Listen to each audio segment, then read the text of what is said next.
Allez, on reparle maintenant des vacances. C'est pas encore la rentrée, mais c'est bientôt. Elles vont bientôt se terminer, ces vacances, la plupart du temps au soleil. On a commencé hier ensemble à faire quelques bilans de l'été. On a vu qu'en Bretagne, il avait été excellent avec un temps absolument magnifique.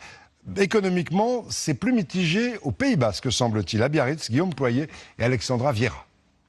À l'image d'un mois d'août plutôt réussi, la plage de Biarritz est encore noire de monde ces derniers jours. Pourtant, à l'heure du premier bilan dans le Pays Basque, les professionnels du tourisme évoquent un été en demi-teinte.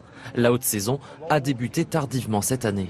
Le mois de juillet était plutôt assez calme. Il y avait peut-être moins de monde dû peut-être certainement à la Coupe du Monde. Il y a eu les grèves SNCF qui ont fait beaucoup de mal. Les vacances ont eu du mal à démarrer à cause de ça, je pense.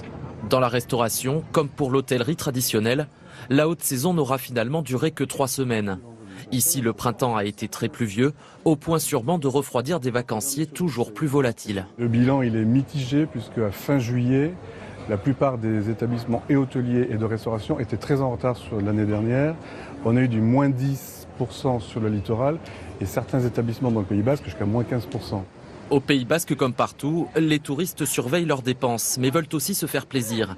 Les activités nautiques ont particulièrement la cote. On a prévu une après-midi bateau, donc il va être quand même une grosse partie qui empiète quand même sur notre budget. Ouais. Du coup, on fait plus attention sur d'autres choses.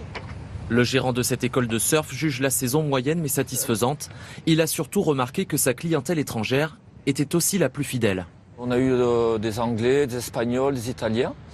Je pense que c'est plus les Français qui sont moins peut-être venus sur la côte. Le Pays Basque est le reflet de ce qui s'est passé sur l'ensemble de la façade atlantique. Une saison difficile. Heureusement, l'arrière-saison s'annonce prometteuse. Mais pour cela, il faudra compter sur une météo clémente et miser sur septembre pour bien finir l'été. L'été, voilà qui nous amène à la dernière partie de cette édition de 13h, comme tous les jours depuis 2 mois et encore.